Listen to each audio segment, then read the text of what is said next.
Hello, everyone.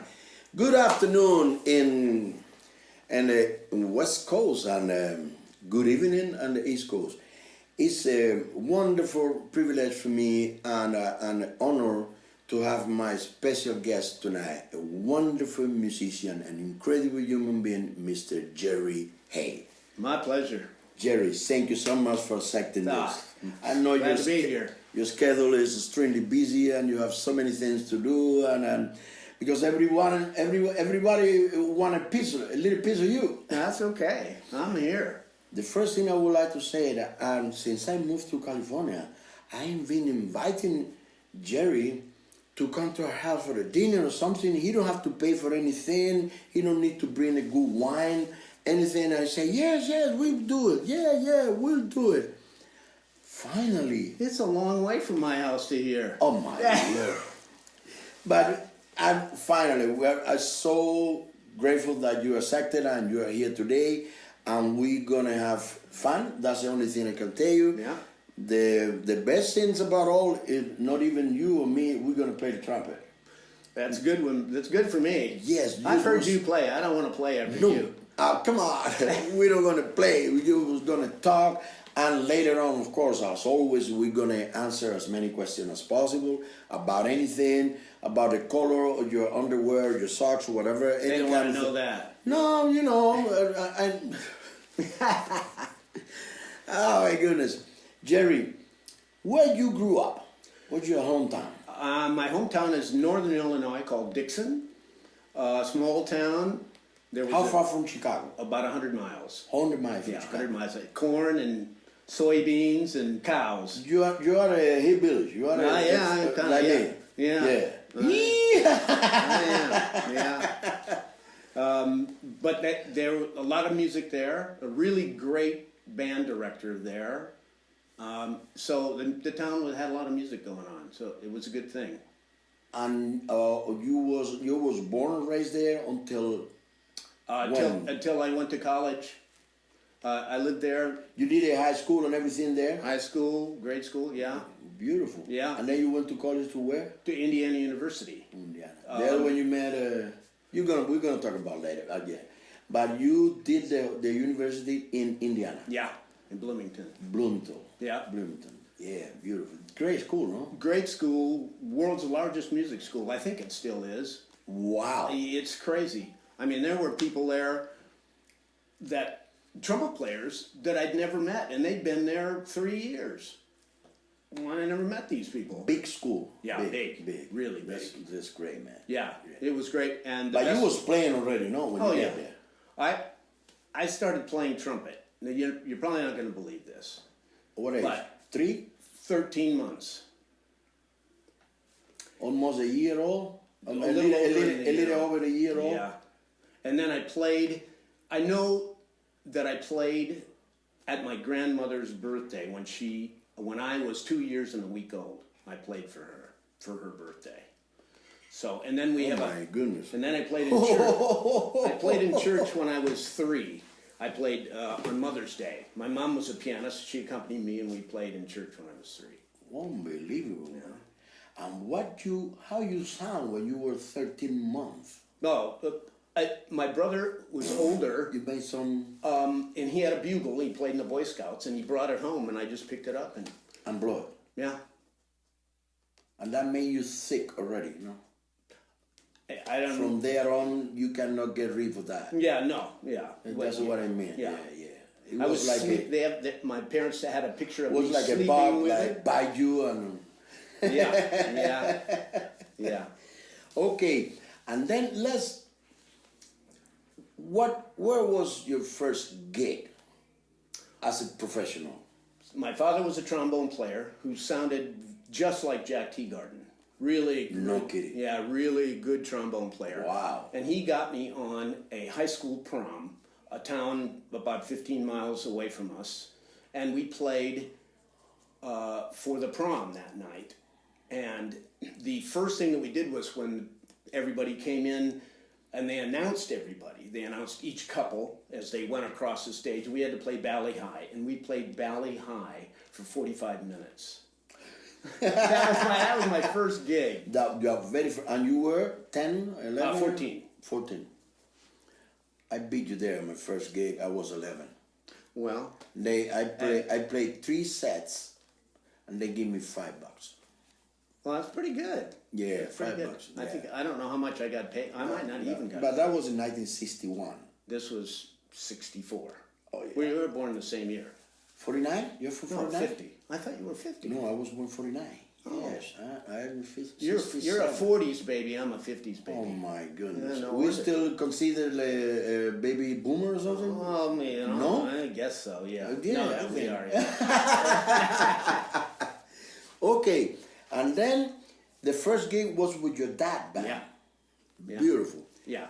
But at that time you knew that music gonna be your thing, no? Not really. Not really? No, it was just something that I did, kind of, and I liked doing it, but, I was kind of going to be a professional bowler, if you can believe that. Like bowling? Yeah, I wanted to be a professional bowler. That's what you want? Yeah. Maybe pay better than... Oh, No. Professional bowlers. Be glad you didn't Yeah, take no, that. Yeah, no. be grateful, man. Yeah. No. Okay, and then at that moment you weren't exactly sure that is what you want to do for a living. No. And when that happens, I started taking lessons from this guy in the Chicago Symphony whose name is Charles Geyer, who this band director who was in our hometown. Sons, he had 2 sons. One was Victor, and the other one is Brian. And Brian Bowman is maybe like the world's foremost euphonium player now. wow! And I we speak. As we speak. Yeah. And his other son, Victor, was a great trumpet player, taking lessons from Herseth at the time. Oh my Lord! So he was taking lessons from Herseth. They tried to get me in with Herseth, and he said, "I'm not taking any more students." And so he said, "You should take from this guy, Charlie Geyer." So I started taking lessons from him. Of trumpet. Yeah, trumpet lessons. I drove into Chicago. But in the mainly classical oriented kind of thing? Orchestra. Orchestra, yeah. Yeah, he said, you need to play C trumpet, and I said, oh, okay. So he said, here, I'll give you this one, and you can just take this one. And it was the Chicago Symphony, New York Bach, C trumpet, Herseth's favorite horn. And he said, just take it, and just practice. He gave it to you or lent it to you? He lent it to me, so I had that for a couple of years on this Bach C trumpet. One of the things that impressed me amongst all the wonderful abilities and wonderful gift you got from God is your perfect pitch, your ear, to hear everything and to identify any chord or anything. That's something nobody can study or learn somewhere. It's something that God gave it to you. Yes. When you notice that you got that ability to figure it out, everything immediately. When I went to this music camp called Interlochen up in northern Michigan, and this other friend of mine knew that I could hear something and just play along. I didn't even know anything about it, and he said, don't even know what I didn't even know what it was. I would listen to Clifford Brown solos and you play follow that and just repeat it. Yeah, and so I could do like 20 or 30 Clifford Brown solos, when I was... By memory. Yeah. And he goes, well, I think you have perfect pitch. And I said, what's that? He says, well, you can tell what the notes are, right? And can everybody? No. And then they had a test. And you had to, they had a like that, a machine. Yeah, the machine, yeah. And you had to get... Oscillator, they call that. You had to get 60 right in 2 minutes. So every 2 seconds they changed the note. And then you have to mention the And name of the note. you have to write it down. And then I got it. And then okay. But, no, for sure. I have no doubt. Yeah. But it's a special ability. Very few people has it, the real one. I'm playing music for 55 years, and I met probably a handful of them, to be honest. Because I can, if I hear the saxophone, the trombone, or trumpet or something, I can say the note right away. But if I hear, I don't know what's that. Yeah. I cannot say I got it perfectly. To be honest, no. If I hear I don't know, a cello playing the note, I don't know what note it is. I don't know. Huh. If I hear the trumpet, I can repeat like a parrot, what you say. Right. You can play anything and I play after you. Right. At once. But other instrument, no, I cannot. And I know a few guys that got that ability. But let's concentrate in your career after that. Let's go straight to Bin Laden. That guy means a lot to you. Yes, he does. I know. Yeah. How was the first encounter and how you get to be a student of Bill? So I auditioned for the orchestra at Indiana. And The symphony orchestra? For the orchestra, the orchestra at school at Indiana. Out of school. And I'd been playing, at that point I'd been playing C trumpet only for 2 years. So I went there, so I played the audition, and I got second in the audition of 350 trumpet players. Oh my Lord! I got second. So I went to my first lesson, which was to be with a teaching assistant, whose name is Walt Blanton, who lives in Vegas, another good teacher. They grabbed me by my arm, took me down the hallway, opened Mr. Adams' door up. Here's your teacher. Fortunately for me. Wow. Yeah, because I didn't know anything about him, but you never hear about him before. Didn't know anything about him. No. Nothing. It was just kind of luck God. of the draw, fate. Oh yeah. Meant to be, Yeah. And immediately you start taking lessons from him right away. Started right then, that day. For how long? 2.5 years. 2.5 years. Yeah. One a week. One lesson a week. One lesson a week. That was great, man. Yeah, but then there were other trumpet players that were there, Charlie Davis and Larry Hall and a whole host of other trumpet players. And you would go to your lesson, you would come out of your lesson, walk down the hall, get a practice room, and practice 10 hours a day with Larry, who's older than I am, and Charlie also is older than I am. So it was a non-stop music, trumpet lessons then. In a way it should be. Definitely. If you want to really... Yep. Yeah, you want to really make it a significant progress. Yeah. Have to be like I always said. It have to be like a drug, like a necessity. It's something that filled your heart and filled your soul, and it's something we must be hungry of that all the time. Agree with you 100%. Oh yes, and also when you feel. You didn't tell me yet. When you really realized and said, "There's no way to go back. I want to be a musician." When I started taking lessons from the guy on the Chicago Symphony, and he said, "Well, maybe you should move into Chicago. After maybe go to Northwestern University where Chickowitz was teaching. Oh yeah. Take lessons from Chickowitz, and then maybe you could work your way into the lyrics." Schilke was there. Yeah, still there at that time. Chickowitz at that time. No. I mean Reynolds Schilke. No. Schilke. No. He passed away already. No, he was still alive, but not playing. Not playing. That was Herseth already. Yeah. Oh yeah. Herseth went in '53, I think. Yeah, unbelievable. Yeah. But before him was Schilke. Yeah. Okay. Yeah. I could have made Schilke, unfortunately, but I was a good friend of Herseth. Yeah. I went to his house. He went to my house. But I want to share with you in the way we met. Maurice Andre invites Herseth, Doug Cheeser, who was the other guy? Pierre Thibault. All right. And myself to give 4 days, 1 day, every day, like a masterclass. Wow. Of 2 hours.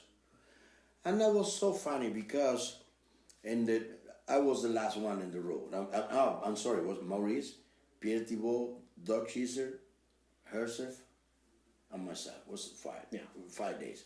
And I met Herseth in the hotel. I said, "Maestro, I feel so embarrassed because after photo you, I was living in Cuba at that time. I'm talking about 80 something.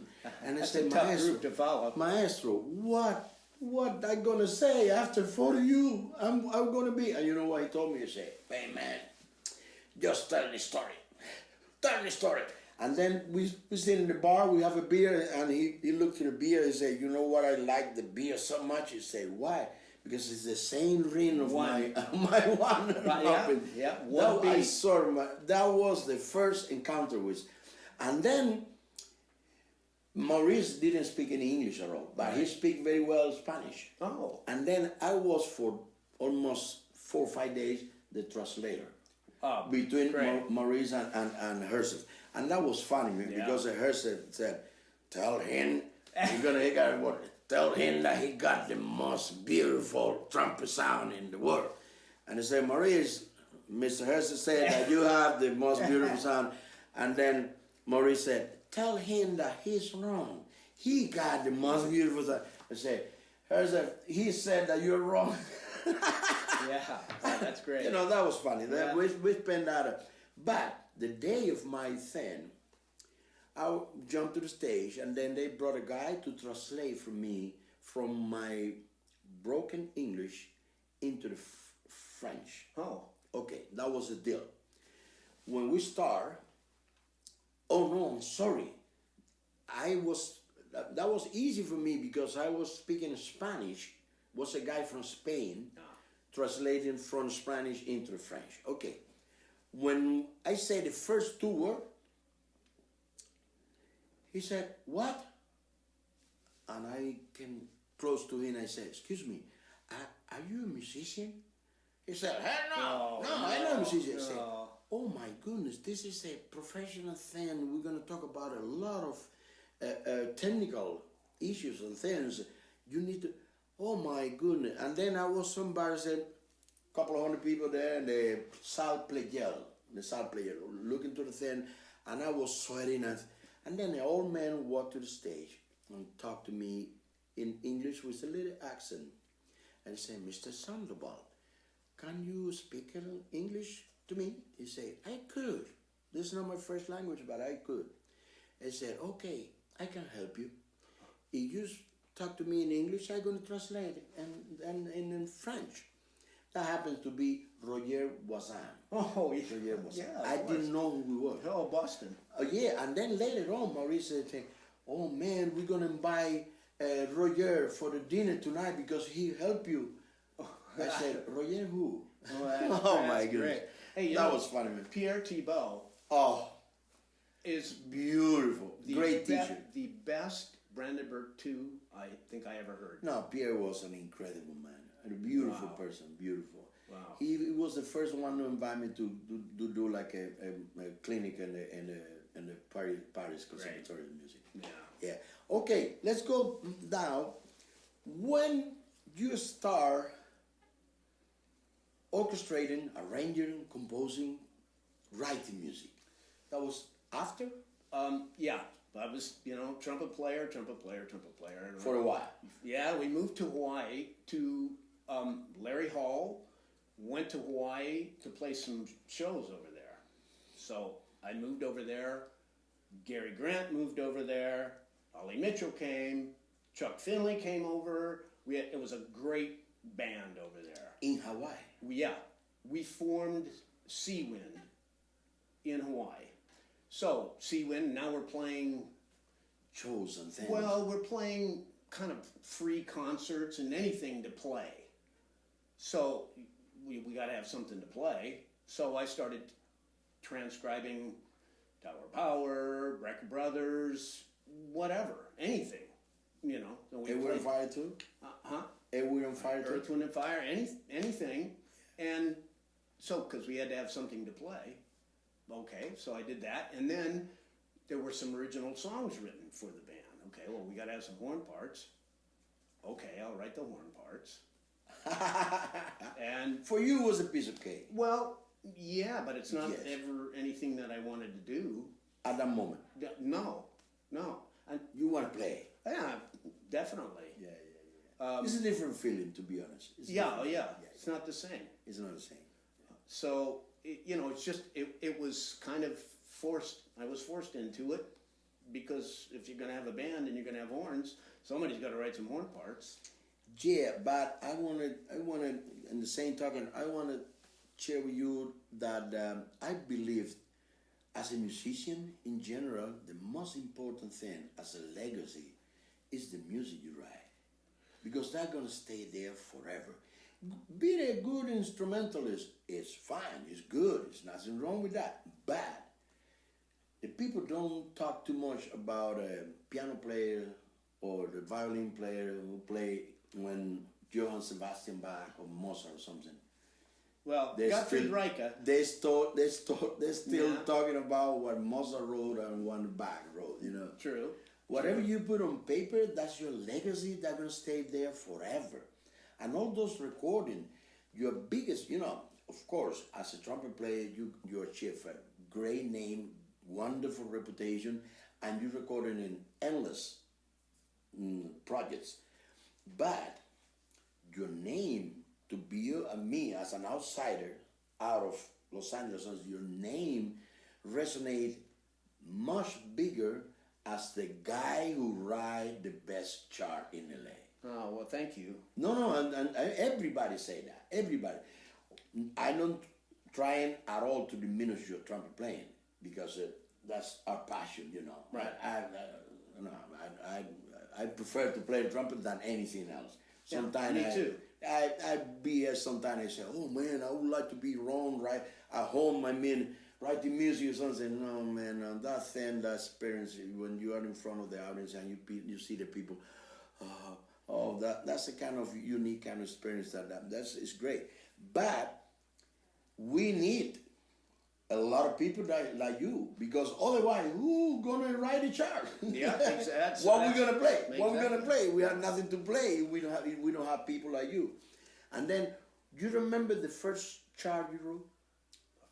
Well, it would have been something for Seawind back then. That was the very first time Yeah. You never wrote anything. No, never. Not even for a single instrument. No, No. never. Wow. And No lesson. No. Orchestration No. or any of those things.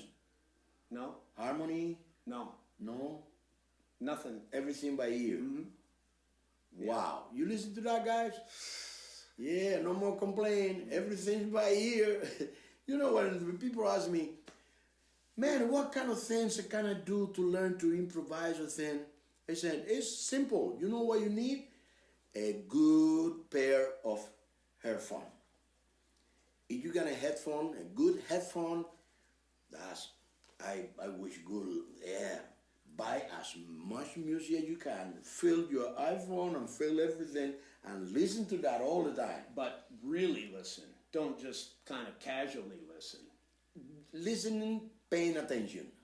No like elevator music. Yeah, no. No, you're absolutely right. You got to be 100% focused on what. Exactly. And listen to your favorite people. I don't care who they are. Doesn't Listen to your matter. favorite Anything. Start- But listen to music. Yeah, start with Clifford Brown, and you'll do well. Oh, absolutely. But you know who? Most of the time, who I listen to piano playing, man. Well, I love the approach and Yeah. the mentality and the things and plus it gets you away from regular trumpet line. Yeah, That's true. That's true. So my thing would be saxophone or guitar. Oh, guitar. Yeah, in the rock, especially in the funk kind of thing, the fusion music, fusion. Right. It's a rock. Yeah, we have to imitate guitar to be in the ballpark. Exactly. But I don't know about you, man, but I'm crazy. I love impressionists.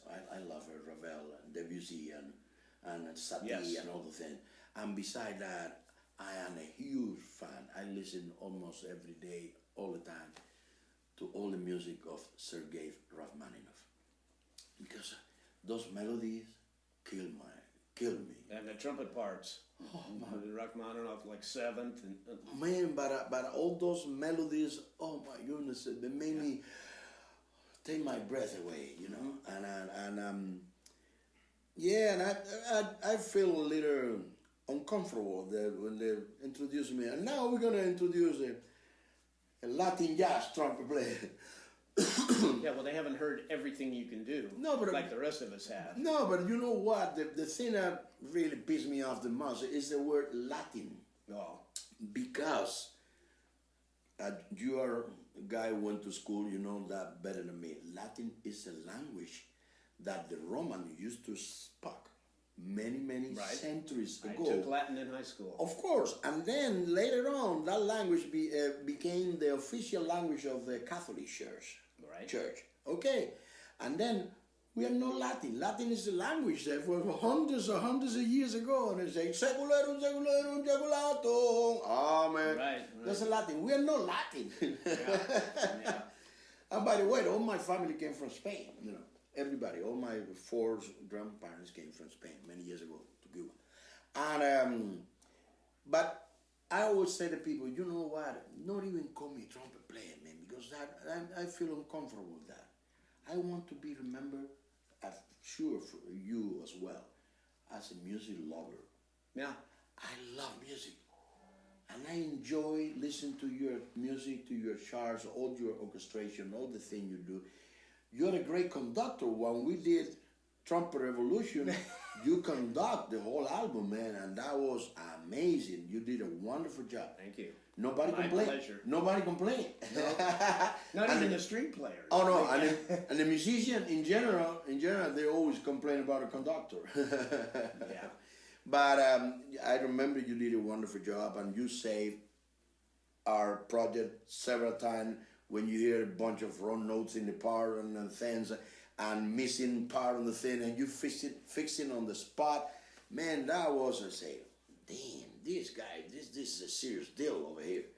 This guy playing no game. This is a real deal. But then you sang the one piece. That's a key. No. I was right. Right. Sing it you were singing it and I conducted it. Yeah, and I was a guy, you know, I played in Rome a couple of nights ago in Italy, and then in the middle of the thing, I said, a couple of people asked me, man, why you don't do a little scat?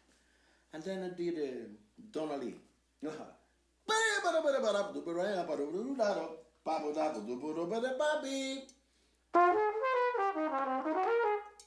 the right key, no?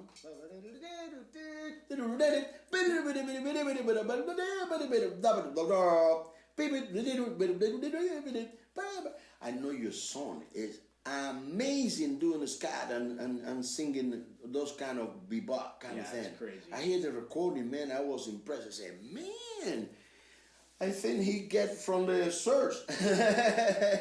He came in a block. Yeah, he's got it. Unbelievable. It's the memory thing, and then he can sing it back to you in a couple times. So consequently, as an engineer, Yeah. it's crazy. Watch out, Dustin. I think it's it's crazy. By the way, I would like to acknowledge our sound engineer who's doing a wonderful job every time we do this thing, Mr. Dustin Higgin, which is an amazing sound engineer and also a great musician as well. Yeah. Okay, how much time we have already? Okay, we're going half an hour already. Yeah, an hour more.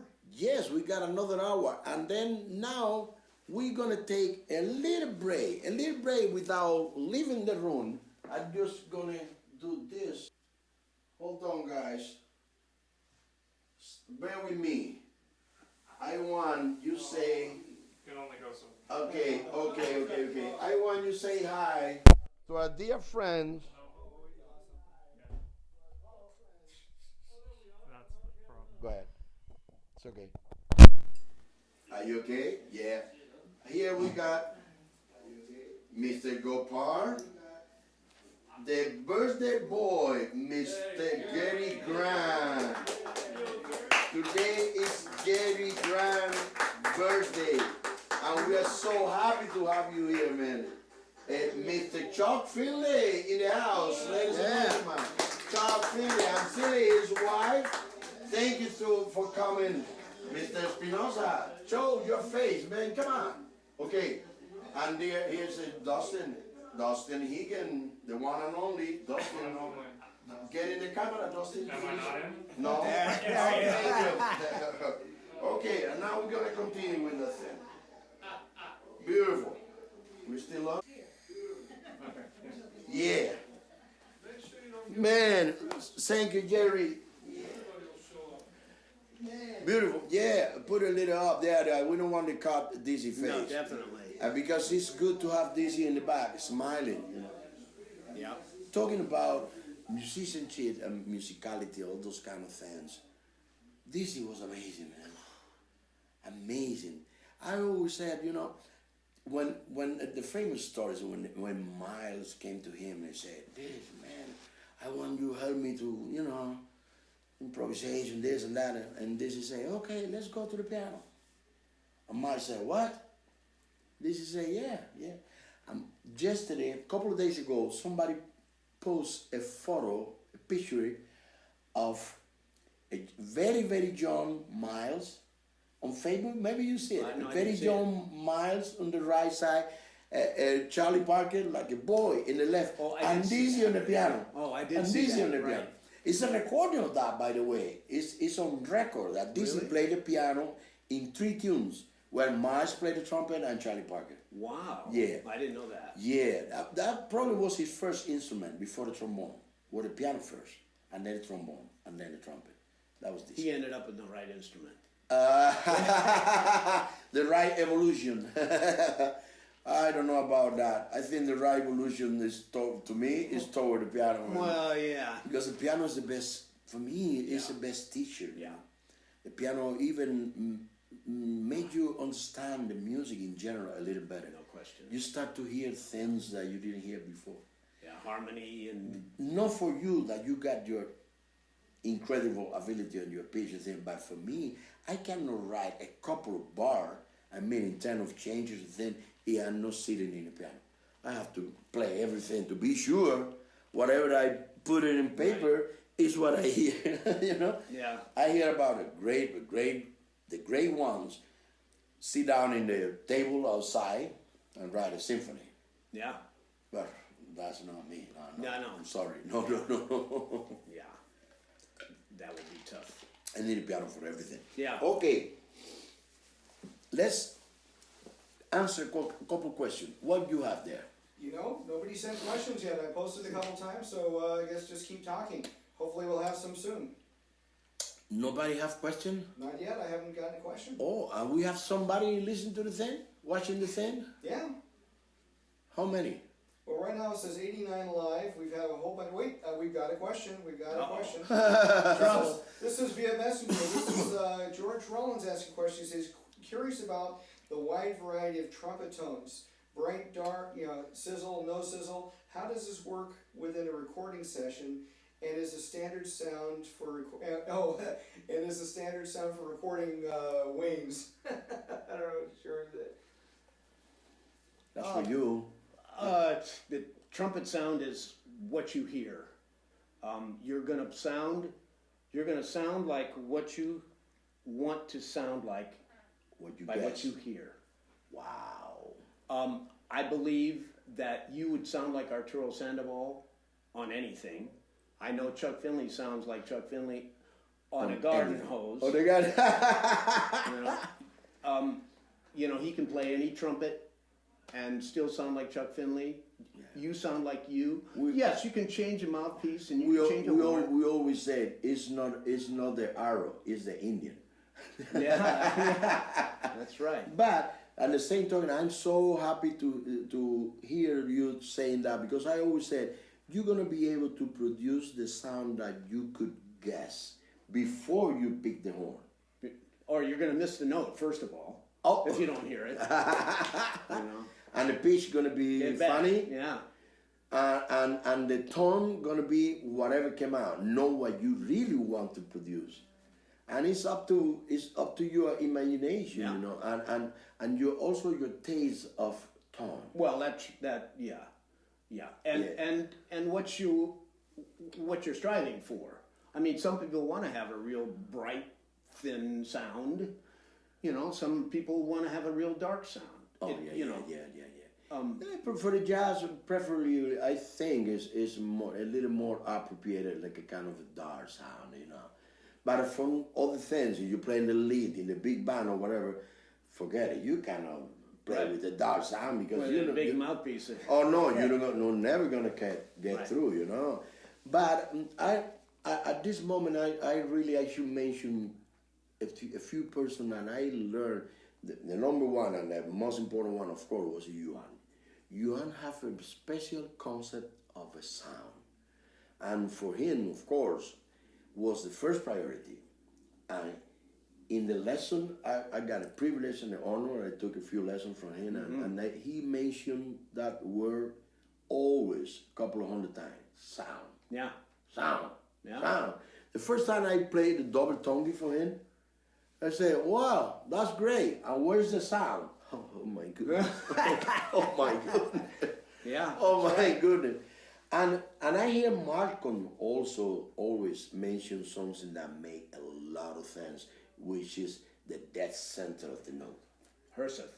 Oh man. Herseth, dead center. The dead center of the note, that makes a lot of sense. Yeah. And the other one, I got a couple of lessons from him, and I'm gonna take some more, is Tim Morrison. Huh.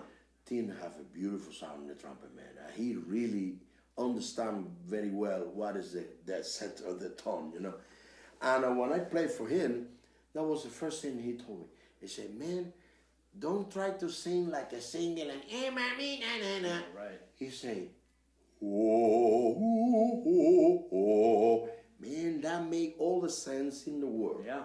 Because when you really think in the way of the good opera singer, you sound completely different than when you say, that's not what I mean. Right. And apply that into the instrument. That for me is impressive to try those things and apply those things I hear from people who sound extremely beautiful. Yeah, I was fortunate enough to be able to work with Johan a few times. Yeah. And what a great guy. Oh, I mean, besides obviously being a killer player, but the most positive person. Yeah, the spirit. Yeah. Was a lifting spirit. Yeah. And you feel that he was so positive, so optimist all the time. And I'm talking about a guy who got a polio when he was very young and made all his career on crutches and wheelchair. Right. But Didn't matter. He not even care about that ever. Yeah, no. That was out of his picture. You see him, he tried to help him. He said, no, I'm okay. Yeah. Yo, I'm okay. Yeah. That was his spirit. Was a perfect example to follow. Yep. Tim, you have another question? We have some questions. We have a lot of birthday greetings for Gary Grant in there. Oh yeah, Excellent. And we have some people all over the world. This is fantastic. We had a friend Veronique from France. We have right now Gianni, my paisan from Australia, Gianni Marinucci, has a question. Yeah. And he wants to know if you could explain. Wait, no, wrong question here. He was asking about learning from Bill Allen. Oh. What did you learn from him? Very similar to Johan. Everything was always positive with him. You could be the worst trumpet player and go in and take a lesson from him and walk out of that studio convinced that you were going to be the best. Wow. He had a master's degree in psychology. Uh-oh. So he could get inside your head in a hurry. And trumpet player, we all need a lot of professional help. Yeah. And but he didn't let you know it. And he would play. He did it very subtle. Yeah. In the lessons he would play, you would play, he would play. And if something was wrong in your playing, he would play either a different exercise, adjust his playing to make your playing better.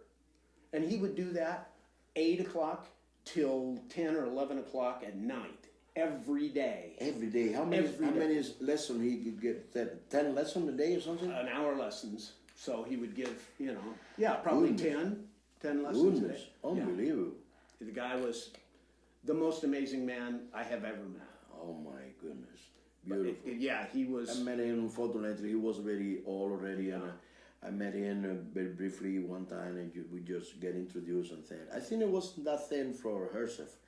When he retired from then, he played a concert, invited a bunch of people, and we played for him. Yeah. And he was there. Yeah. Bilana, he was there in Chicago. Yeah, they were pretty close. Very close, yeah, I noticed that. Okay, what's the question? Another question from Bill Dowling. He said, hi Jerry, can you explain your process of writing a new horn arrangement? Do you typically hear all the parts as a finished idea, or do you piece it together? He said, working day and night, for example. Working day and night for Michael Jackson was one of the early things for me.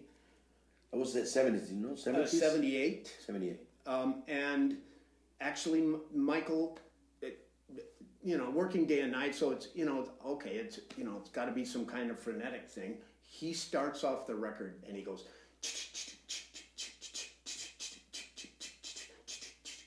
he does like that before the drums and before everything comes in. So that was the first track. Huh? That's the first track. So the first thing I thought, okay, so he's doing that, and there was Quincy. When we do this stuff, Quincy would send me these tapes and do back then cassettes. Do whatever you want to do. I mean, what better chance to do great music than Quincy Jones giving you, an open table, do what you want to do. To create. Yeah, anything. Synth, strings, horns, anything. Guitars, drums, anything. So, with Michael doing that rhythm, I thought, okay, working day and night. I'm sorry. You should know, everybody, we're talking about the great late Michael Jackson. Michael Jackson and Quincy Jones. Quincy gave Gary all the initial ideas to make all those greatest hit of all time.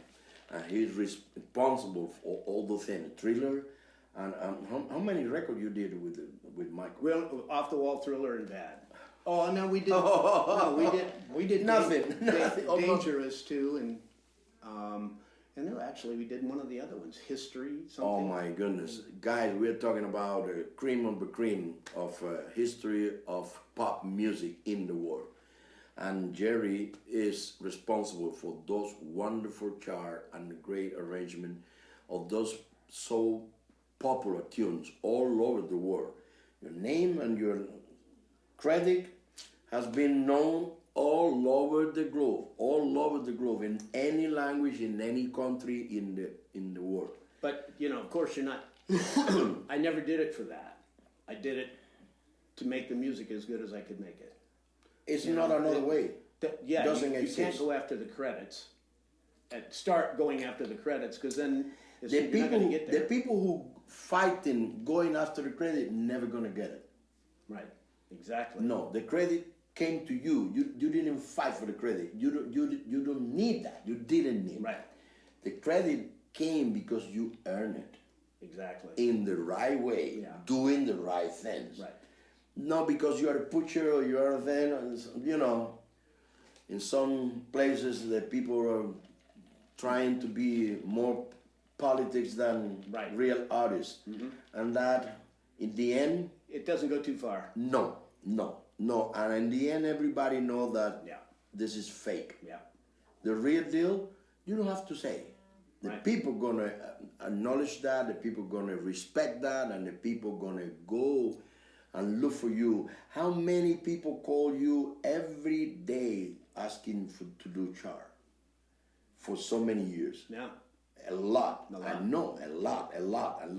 Not because you call them, not because you put an advertising in a magazine. No, because everybody know what you can do to save a bad tune. Yeah. Get a garbage tune and convert that. Yeah. That into the piece of gem. Yeah. That's something that God gave it to you. Yeah. No, I've never called anybody. Never made a phone call. Hell no. Of course no. Yeah. They had to call you. Tim, you have another question? We have another part to that question. It was also Bill was also asking about regarding the recording process. How many passes, I guess maybe tracks of each part you play to achieve the sound? And is it different depending on the instrument? That's a good question. Yeah, no, it is a good question. So it's always, lately, I mean, the Michael Jackson, the Working Day and Night, the early ones were 5 guys. They were the horn section of Sea Wind, trumpet, 2 saxes. We added Gary Grant. He was the only guy available, I guess, so I had to use him, you know. They're talking about you, Gary. And Bill Reichenbach. And Bill Reichenbach on trombone. So it was 5 of us for Off the Wall and Thriller. And who was the sax?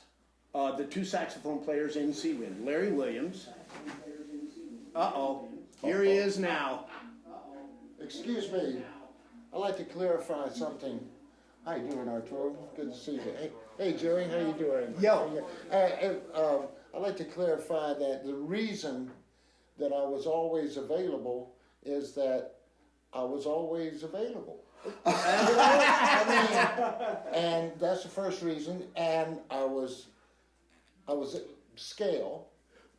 The price was right. The best in the low price field. Best in the low price field.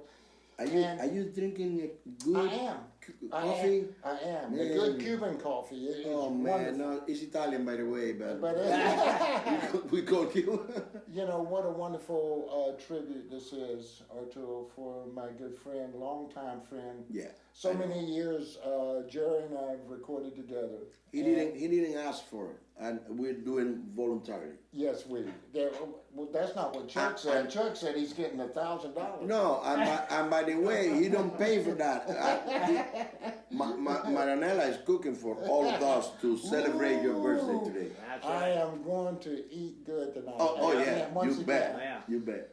But anyway, with Jerry, it's been such a beautiful, heartwarming career with him. Every time I wake up every day and I think about all the things that we've recorded and done together, is just, it makes me feel proud to be a human being and be a musician and a trumpet player and be a part of this great institution of music in the world. And that's how I feel. Can you imagine how a Cuban guy in Los Angeles sitting between two of you, how I feel? You're gonna do okay, man. And awake or I'm dreaming? Arturo, you are an inspiration in this city and in this world. We are having a lot of fun, and it's good. You know, the questions so far, they're very good because those people who have those questions, they know who you are. Yeah, I didn't. And by the way, you know, I would love you finish the answer to this because I want to learn too how if you double the part, if you change a little bit of the delay or whatever, what kind of tricks you use to make 5 guys sound like 50? When we did the Off the Wall stuff, here he comes now. Here comes another one? Another one. There it goes. I just thought maybe I'd come in here and just walk in front of you. Oh, that's good. Let's check Beautiful, man. Beautiful. Yeah, beautiful I have to job. sit for a second here. Yes, please. Listen, join us. Gary was wrong. It's $1,000 a half hour. You know, I just want to make sure that it's Get a little closer because the people can see you there. there. Yeah. It's $1,000 a half hour, Arturo. Chuck, Come on. is that all you're getting, Chuck? Well, that's getting a you're lot doing more you're than doing that. you're doing the contracts, so I'm getting a lot more than that. put a little more in there. It's good. Put in a double. I'll put a little something How extra about in 22 doubles? Like there we go, Like right in there. six. Oh, I got to put my foot this way. And let me Yes. turn. That's going to be beautiful. Yes, thank you guys for joining us. Thank you so much. And maybe, Gary, you are knowing That's the okay. I should be felt and not heard. There we go, Gary. I can see Gary yet. Gary, you need to get in there, Gary Gary. Grant. Pull the chair for me Unfortunately, to get this chair. yeah. Unfortunately, this is a little. There we go. Oh yeah. Good. Gary, That's good. slide in there. Okay. Now, give me a B flat. Ba, B-flat concert. That was B-flat. B-flat concert. Good.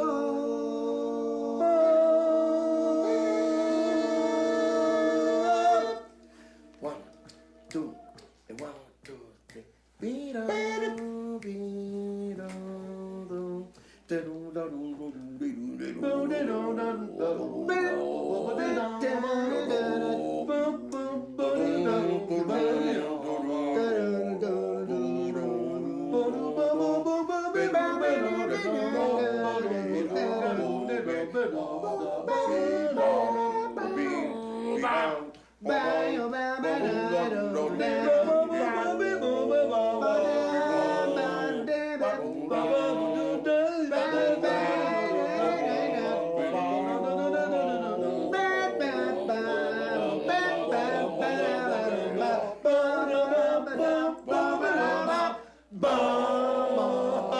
I had some too, Jerry. Yes, yes. I wanted to ask Jerry something. This is what it's all about, man. This is what it's all about. Maybe Jerry can tell us. He used to get migraines, and I remember, was it Al Jarreau we did, and Jerry just had a migraine, and he had to actually lay down on the floor. I'm not going to get into it any deeper than that. Well, No, please. Because we don't talk about it. But Jerry, it was 3 in the morning, I think. It was 3 in the morning. maybe even later than 4. that. Jay Graydon at his studio when we were doing this Jarreau stuff, and we didn't start the Al Jarreau sessions till at least 11 o'clock at night.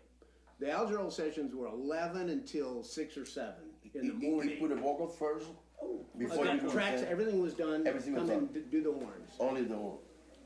Gary and That I, was enough. Bill Reichenbach and Charlie Loper on trombones, 5 of us. So we're going, and the studio is the deadest studio you have ever hate those. been in. I hate those. yeah. That your sound does not even get out of the trumpet. It just goes. It was like full of fur coats. Oh my goodness, were I hate playing- those places. We were playing this most incredibly difficult parts, and I'm sorry guys for that. In those rooms, Oh, which is a lot worse, Yeah. more difficult. Yeah, I it's mean, very difficult. So it just, we were playing so hard that I got a migraine, and Bill Reichenbach had been to New Zealand and got codeine cough syrup. No, they were coating 4s, weren't they? Yeah, Tylenol. they- They were Tylenol. Oh, that's right. they were Tylenol, So, codeine. but because they, of those things, because of those recordings. No, but I took one. but he just to didn't make it tell through. tell Jerry that they had codeine in them.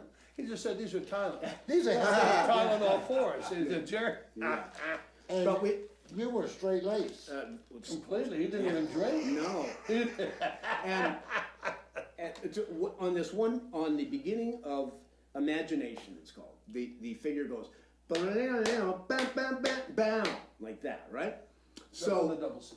yeah, so we played it, and the trombones, and Bill figured out a way on trombone. He'd go and hit like false positions to make it click like He that. hit all the Yeah, brakes. yeah. He He hit hit all the brakes. He hit them all. Down like that. So we played it, the 5 of us. We played it for about half an hour. That line. Just that. Jay said, "No, you guys are late. A lot of double C's. Late. You guys are late. You guys are late." Oh, right. So we That was the intro. we play. Yeah, just the intro. You Just do the it intro. with a click track? That was No. the intro. No. Oh yeah. There was a click. Click. There was a Yeah, click. yeah, yeah. Okay, so Click always help. So we played it and half an hour, and then we played it one time, and I said, Jay said, "You guys are late," and I said, "Jay, I'll change the lick if you don't like it, because you are never going to get 5 guys to play it any better than these 5 just played it." And he goes, "Come in here." So I went in, talked to him, and he goes, bow 1. And he looked at me and goes, "It does?" I said, "Yeah." I said, "Listen to it." He goes, "Oh yeah, oh that's cool, let's double that." We played it for a half an hour. Yeah, a half hour until he finally realized that it was right, you know, and we're out there dying. And that is like the easiest thing in that whole chart. That's the easiest That's thing. the easiest thing. In a dead room. In a real dead where room. the sound goes this Yeah, far and it stops. I was happy I wasn't there. Now you. But that's how Jerry got a headache, you see. Chuck played about 20 or 30 double C's right there before we got going. At least. Oh, Oh God. my goodness. Yeah. Yeah. Well, guys, let's get back a little bit on your ride, your charge. Who else you have been writing charge? People you remember that you really enjoy so much and you are proud of that. Share with us Quincy. So what? all his kind of projects. Okay. So all of his projects, we did. The first thing we did was Brothers Johnson, and we went in this same section. Gary, myself, the two saxophones from Seawind, Larry Williams and Kim Hutchcroft, and Bill Reichenbach, and we went in to do this. Dan Higgin came later. Yeah, he came. He's not even in born He yet. wasn't born yet, was he? So we went in to do this tune, and very difficult tune, and the vamp lasted 5 minutes. The vamp, and we were playing non-stop, and at the end of it, it was a line of double C, up double C and then to A. 1, 2,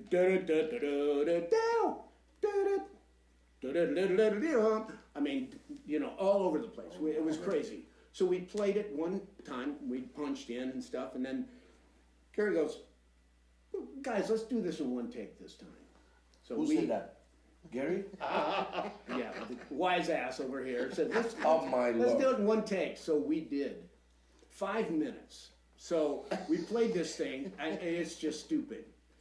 And we come back the next day, and Quincy and the engineer Bruce Swedien, who is Oh yeah. as great I as know there Bruce. is, have it cranked up. And I mean cranked. And they're just like smiling. And from that point on, we've done everything Quincy's done. Okay. And I would like, because I would like the people know other artists and important singers and bands and things you have been writing chart for. Earth, Wind, and Okay. Fire. Yeah, How yeah, long yeah. is this show? No. We have Okay. 35 minutes to hear that. Okay. Earth, Wind, and Fire. We did. Yes. Oh, I don't know. And we're Probably fired. A lot of those charts. 20 albums with them. They did in the 90s. They did an album for Japan that we would do. You know, don't know how many people ever heard those, but they were still really good, and we did Yeah. some really good stuff on that. Beautiful band. Quincy's stuff, and during all of this time with Michael, Quincy also produced George Benson, Give Me the Night, Donna Summer, Patty Austin, James Ingram, Oh, Baby, yes. Baby Come to Me. Yeah, Shop- Herbie Hancock. Remember we did Herbie Hancock? we did Herbie Whitten, Hancock. right? Yeah, That's Whitten. another story. Yeah, Oh my Lord. we did a Herbie Hancock record with Winton. We did Shaka Khan with Rufus. A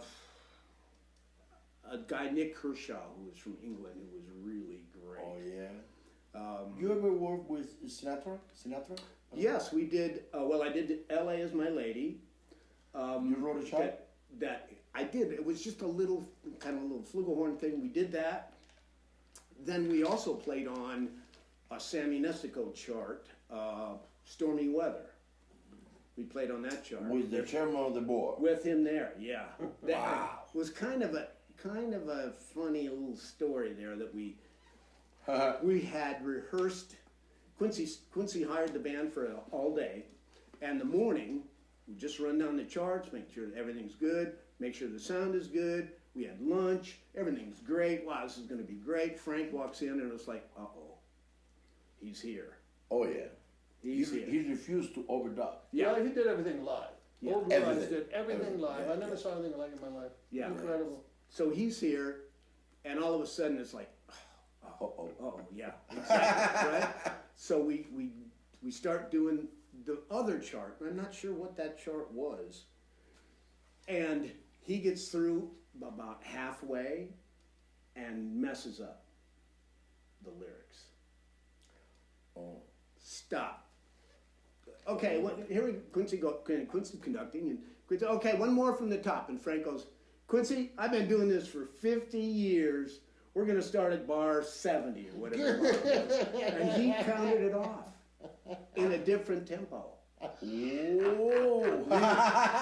We got a beginning and we got an end, and that's it. That's it? Oh my I remember goodness. that. So we did, but you know, we did. But man, it's such a, you mentioned a bunch of everybody favorite musician and bands, because Edwin Fireman, that was incredible, man. That band, all the tunes and all the recordings and everything was so, because the combination of the pop music with your char and your brass line and all those things, that became like a standard of that kind of sound. And you're responsible for that. Well, I don't know if I'm responsible, but You are. well, I came in. You started. You start the whole thing. Yes, of course. And those recording Agero, of course. I hear all those char and Benson and all the things. Everybody identify right away. I say, Same old stuff. And we'd come in and Jerry. There we go. We'd come in and Jerry said, "There's nothing really hard today." No. And we just look at each other. Just a piece of cake. yeah. Just a piece of cake. Okay. One And we page. did everything pretty much all live. Okay, too. let's take. I'm sorry, guys. Let's take another couple questions. Let's go. Yeah, First stay here. oh. No, you No, don't take a couple no, questions. you're taking a First of break. all, we had one. A quick couple No, questions, no break. But I don't know Oh, if you want to let Chuck answer this one. Keith wants to know what happened to Chuck.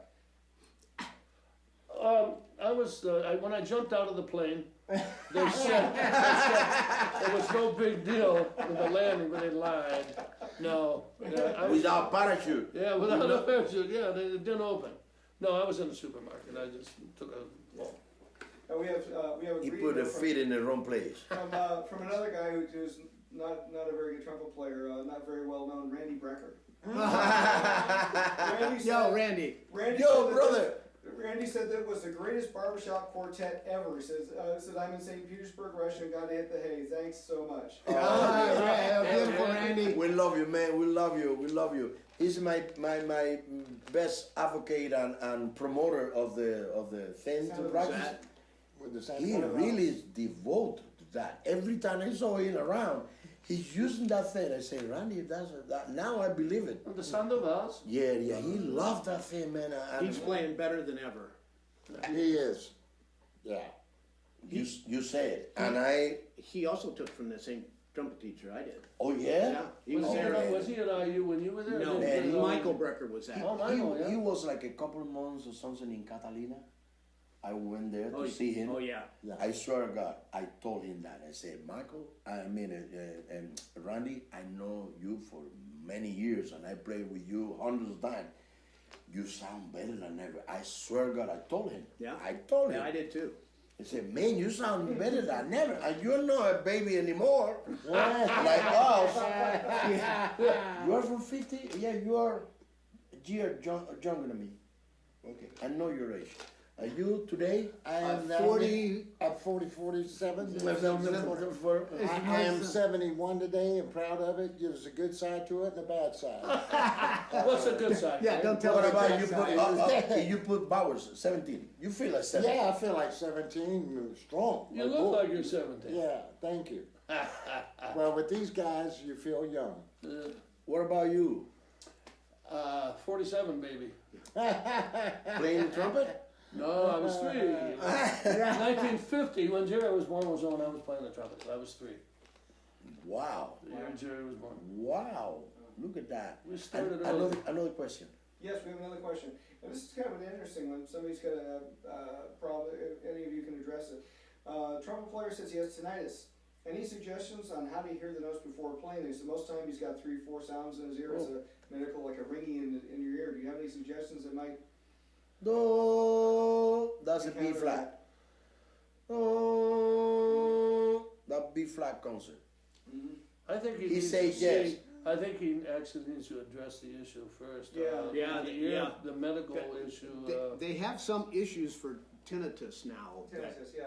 That you can, that helps tune that out. It's like a reverse, kind of puts it out of phase. Okay, like a what do they call it? Sound. Guy. Yeah, generator. I'm sorry, I wasn't trying to show up No, or no, anything. I understand. I did that, you know what? Because I must learn to have that B flat, and I'm gonna tell you why. In my show every night, out of the blue, we play Hot House. Yeah. And I start. Do baby da ba ba do ba do ba da ba ba da ba ba do ba da ba da ba ba da ya ba ba ba da ba da ba ba da ba, and then the band join. Ba ba da ba da ba do do do ya ba ba do ba da ba do do do ya ba ba ba do da da do da da do da da do da da ba ba ba ba da ba do ba da ba do ba da ba do ba da ba do da ba da do ba.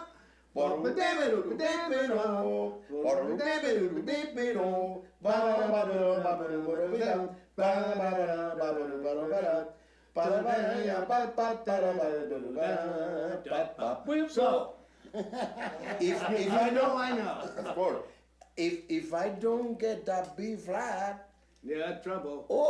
when the band drop in, they shit the fan. So just sing the bass line first, and then go into it. You know? Did you ever hear Dizzy Gillespie with the Swingle Singers? Very hard. And the group from France. The record with them, yeah, they did yes, that. Yes, the song Was singer. great. Yeah. Dizzy was great, but for me, the best ever about all was Ella. Yeah. She's, yes, I don't get it though. I mean, she's Ella Fitzgerald. To me, Yeah. it was sassy. I love sassy. I mean, where her she played great piano. bebop, it's scat vocal. I mean, it's you didn't dig okay. it? It's okay. You're kidding, no? No, I'm not really. No kidding. Yeah, no, I don't. I know Man. everybody says that. Man, but she got such a perfect thing, and the lines and the control of the imagination, and I don't know, but for me, she was the best. Different strokes for different folks, and that's why we have a lot of different great artists in this You know, world. during that period, though, you're talking about during that particular period, it was Ella. And by Well, yeah, far, definitely. You know, Yeah. and then But- things went from there and went to sassy. You know, and then sassy because sassy was. This a was wonderful great piano too, player, you know, and John Hendricks too was Yeah. very good. All those guys, yeah, and Clark Terry was a Oh yeah. Oh, Mumble. Hello. Kidding? Yeah. Hello. Clark was Yeah. amazing, man. And Louis was one of the first too, you know. Yeah. But Clark was amazing, Yeah. amazing. You ever, by the way, let me mention this because I was very impressed the first time I heard. You ever hear Oscar Peterson Live? singing? Oh no. Singing? It sounds like Nat King Cole. Exactly. Does he really? Yes, absolutely. Exactly. He sounds so Yeah. close that when he listened back to the recording, he prohibited the people to release that. Wow. Because Nat was his idol. Yeah. He was And- crazy yes. about Nat King Cole. Nat King Cole Oscar. is the man. Yes, he idolized him. And then he made the record singing because he sounded good. And when he played back, when he listened the whole thing, he sounded exactly like Nat King Wow. Cole. But it's Yeah, absolutely. even closer than it, because Freddie sound close, if Nat Right, brother. But no. Oscar sound a lot closer. Yeah, absolutely. I swear to God, man. And a guy who was a very, very close friend of Oscar have 4 of those tracks. No. And he gave it to me, and I listened to that. And I couldn't believe it, man, because he sounded exactly like Nat King Cole. Wow. Unbelievable. And he never allowed that to release because he said he loved Nat King Cole so much that he don't want to do that. Well, you know, Nat was. And you know what? It's a video. Sorry, it's a video on YouTube that you can see it. The only time they played together, Nat was singing, and I was a Oscar Peterson trio Right around. behind it. Yes, and then Oscar was so nervous that he couldn't stop playing. Oh, really? That's a funny thing. Wow. I swear to God, you can check that in YouTube. YouTube. And Nat King We'll post Cole, it on the page. oh yeah, and Nat King Cole was singing, and then he looked around and said, "Man, can that guy stop?" Because he was all over, all over. I guess that probably he was You know, like nervous, you know. You he know, was the like, opposite thing was with Nat. Nat never wanted to be a singer. Yeah, just he was played. wanted to play. And then, yeah, but when he started singing, the people loved it so much, and he was so fantastic Oh, my goodness. that's Serious what he keyboard. had. He did that, and because he was really a bebop piano player. Yeah. Fantastic, you know. unbelievable. Another question. Yes. All right, we have a question here from Anthony Jones. He said the last time he saw Chuck play was at a memorial concert for Derek Watkins. He's asking if any of you have anything you'd like to say about Derek Watkins. Any memories that you'd like to share? Well, I met him. Shall I go ahead? Oh, please, by all means. Okay. You're gonna have your 90 minutes next month. Yeah. Well, they got to be here as well. Yeah, go ahead. It was 1970. We were doing the Tom Jones show, and Johnny Spence was the MD for Tom, and the rhythm section came in from London, and the lead trumpet player, who was Derek. Mm-hmm. Well, the trumpet section was myself, Ray Triscari, and Don Rader, and Derek. Well, when Derek came in, Derek was a couple years older than me, but we were kids, literally kids, and we immediately hit it off, and I never heard anybody like that in my life, and there was so much that we had in common. We even both had an Alfa Romeo, British Racing Green. His was right-hand drive, mine was left-hand drive. I just bought it. I mean, it was just so many little weirdest things that we had in common, and we just hit it off immediately. And he was going to move here because in 1970, Gary had already left to go to Hawaii, and Derek was here. And I was then Ollie Mitchell got me in on all these sessions. So I was doing all these record dates, constantly. And I took Derek with me. He did all the sessions for 13 weeks, the whole summer. And so he and Wendy, so he was going to move here. But then the home, of course, London, they went back to London, and he decided to stay there. He didn't want to move the whole family. But otherwise, he would have been here with us right now, sitting with us. Oh, absolutely, man. But he was just brilliant. I mean, he could nail... whatever. Yeah. Anything. Precise. We did a James Last record one time. Hollywood. At Larrabee. Yeah, of course. It was the three of us, and Derek was playing with James Last, and Derek came over. So, and for some reason, I wrote the chart, right? So, okay. You wrote the whole album, all the horn parts, didn't you? Oh, no, I think I only did like 2 or 3 tunes. Oh, well, that's probably... And then James Last too. Yeah. James Last. Oh, my goodness. Another tiger, no? Right. Yeah. So, we were playing this, and the lick went down up to high E, and we're all playing up to high E this lick, and Chuck goes, Derek, play that up an octave. Derek? Yeah, I just said, play it up an octave, Derek. So, okay, next I'll take. give it a shot, mate. Yeah, next take, he plays it up an octave. The three of us are playing it down an octave up to high E, and he plays it up to like 20 ledger line high E, whatever that is. You can't hear us. No, he buried us. It was phenomenal. I mean, the precision was perfect. One time. Yeah, That one take. It was stupid. Unfortunately, I never met him physically. But you know Wendy. But I just met his widow, Wendy, in Ronnie Scott. That was like a few months ago. She was so happy too. She came to the club and she watched the show, and I mean, we have a great time. By the way, you know what? He showed up there and did a couple of tunes with us when she was there. Jacob. Jacob Collier. Oh, Collier. yeah, right, yeah. He came the same night that Wendy came, and then they knew each other. By the way, they knew. I don't know if everybody. Well, they all know Jacob because he's the kid from the conservatory. Man, he's amazing. He's another. Oh, he's crazy. Another little monster. Yeah. Another little monster. You know what's frightening about another Jerry Hayes in a way. You know what's frightening about it, and it's really a shame. I think he's so talented and so good. Where do you put him? I mean, he's just too good. I mean, it's like, he'd have to, if he toned himself down to like 1-5-1 or something, or just one chord, and sang like everybody else did, he could probably be a huge superstar. He's just so good. It's He's extremely talented. He's extremely talented, man. He's as long as he's happy what he's doing. Yeah.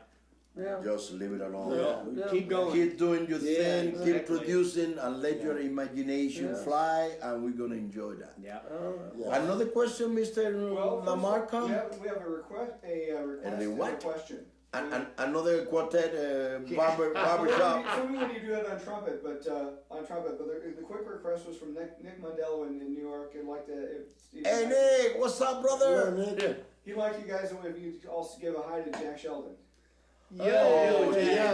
Jack. The Beautiful creeper. man. The creeper. Yeah. You know why we call him the creeper? No. Jack was called the creeper because Jack would be the last one to come in. He would creep in because he would do seriously. Everybody's there ready to go and no Jack, and all of a sudden there he is. He would creep in, and when we were done, he would creep out. So he was called the creeper. That's a great story. Yeah. Sounds like Jack. Yeah, but fantastic, of course. Oh, We are man, okay. Jackson. Now here's what we have one here from somebody that's We not got very 50 well known. minutes. Let me hold on 1 second. Let me let you know that we have to stop charge at 5:29. If we get to 5:30, they cut our transmission. Okay. And I don't want to get Yeah, cut. no, I'm gonna be watching the thing. Yeah, and we have to stop exactly at 5:29. Okay, go ahead. So now we have a question from some relatively unknown gentleman here. He's trying to break into the music business. His name is, I think, Gordon Goodwin. Grammy winner, just monster. Go to who? Gordon Goodwin, I think. Gordon Goodwin. And Gordon said, hey, Jerry, what is your most effective response to the guys when they complain about the difficulty level of your charts? Did it involve profanity or sarcasm? Says good to see 4 legendary cats sitting in the same room. We don't complain. As Bill Reichenbach says, I don't want to see it beforehand, and just come in and play it. You know, we're good. It's going to get done. Yeah, it's going to be hard. We've never complained, have we? Really? Not really. No. No, only with Jay Graydon when he made us. Yeah. But you know what? If you complain, the alternative, you know what gonna be? Sit in your butt at home, and somebody else gonna join and play the session, and don't gonna complain. No, I'm not going to hire anybody else.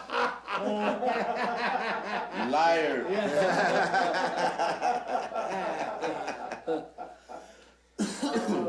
And we had a quick one from Keith Yalla for Jerry. He said, asking what your favorite session was.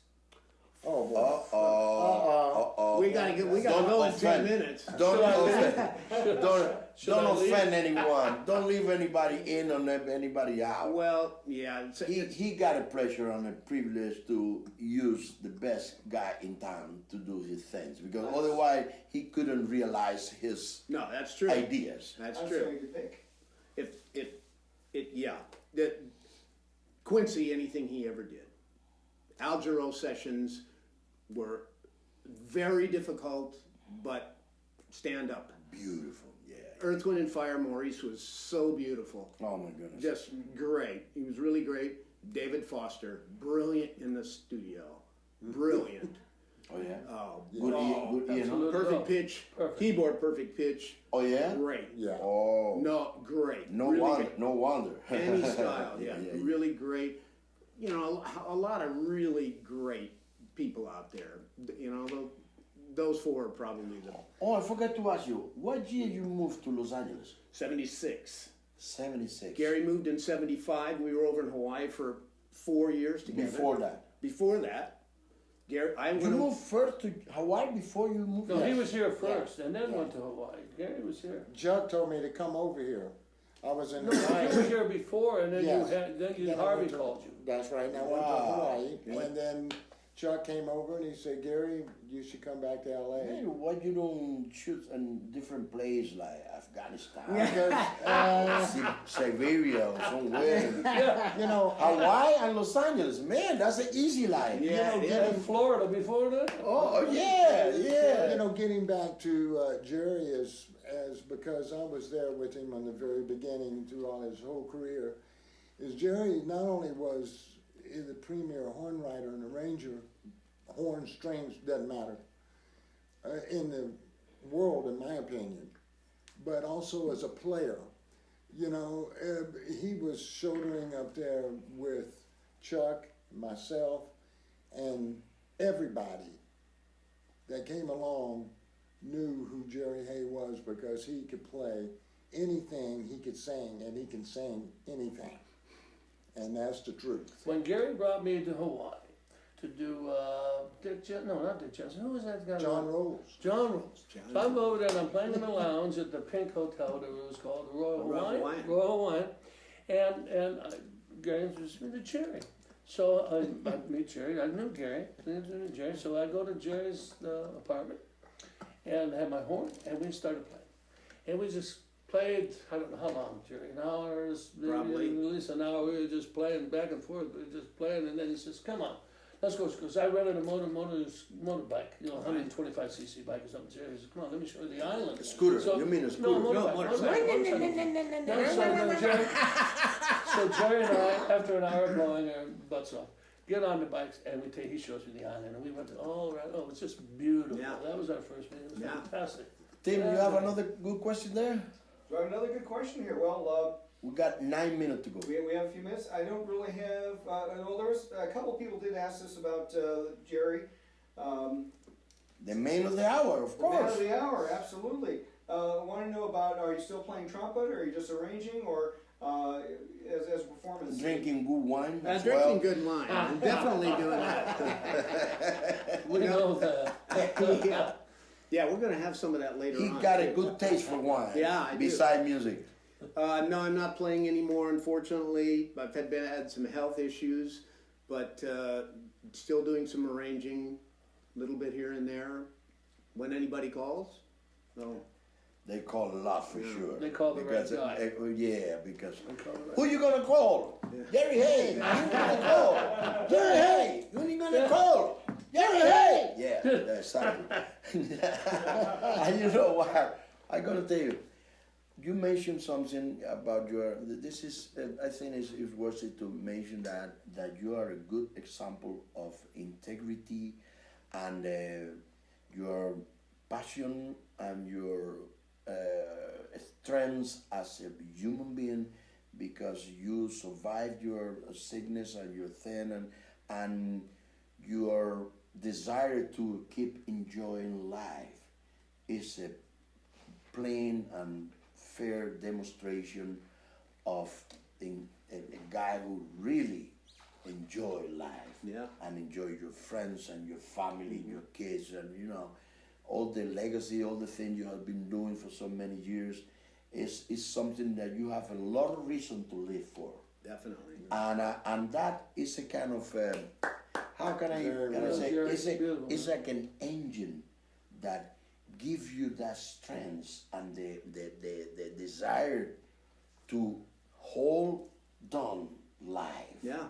You understand what I mean? And that is a good example. It's a good role model to any of our friends and people who are suffering of any kind of sickness. He is a real living cancer survivor, and he really, you are clean now, no? You are 100%? They don't ever say cured with this bone marrow transplant, but at this point, But you're feeling great. man, I'm feeling great. He's feeling great, he's enjoying life, he's drinking his wine, he's driving his fancy sport car. Yes, good And one, Jerry, listen, I the way I look at it is the way you approach everything in your life. You're writing, you're playing the horn, the master craftsmanship. It's everything a that positive message. you do in life and have done all your life, you did with this as well.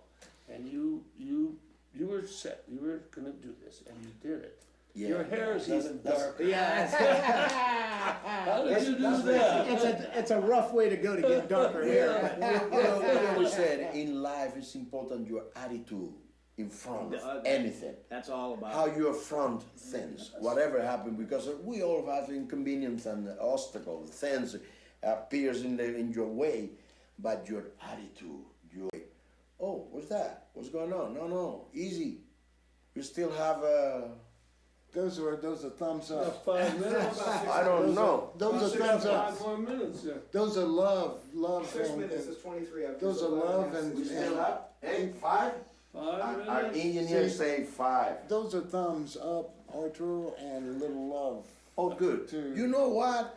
I would like to take just a minute to tell you that this effort is a mission of an act of love for our fellow musician who could get interested to improve their ability, to improve their things in general, in music, in instrumental playing, because we're gonna have different instrument coming up because I think we got enough trumpet player now. Yes.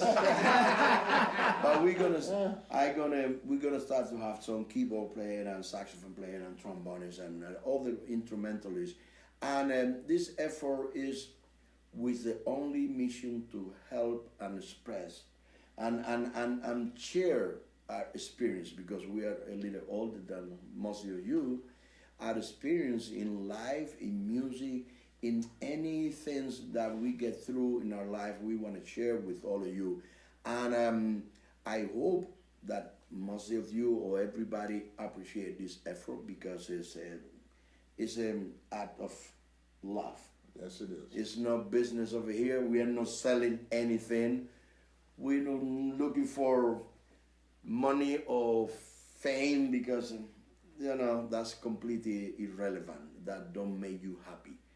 But what made us happy is to be in peace with God, knowing that we're doing our best in our lifetime to share the right feeling, to share our experience, to make you become better musician, modest apart, because we over here, we're doing okay for so many years.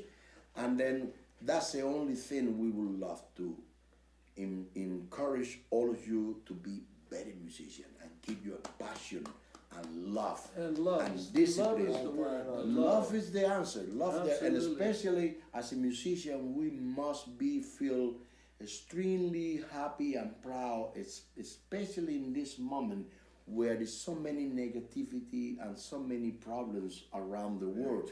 I don't want to mention any place in particular, but we have a lot of problems.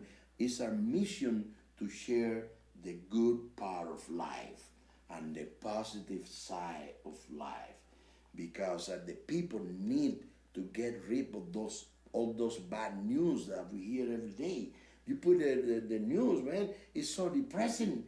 It's horrible. And then music have the mission to heal the heart of the other people.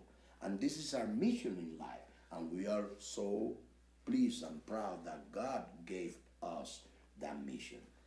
And before we finish, I'm sorry, I would like to tell you Jerry Hay. Jerry Hay is a good and wonderful example of integrity and an incredible musician who really has dedicated all his life to give pleasure to all of us who have the opportunity to listen to his chart, his arrangement, all his work he has been doing for so many years is your legacy, and I'm going to be there forever. In 100 years, the people say, how to do a good chart for brass and for this and that. Or say, okay, let's go back. Oh, Jerry Hay.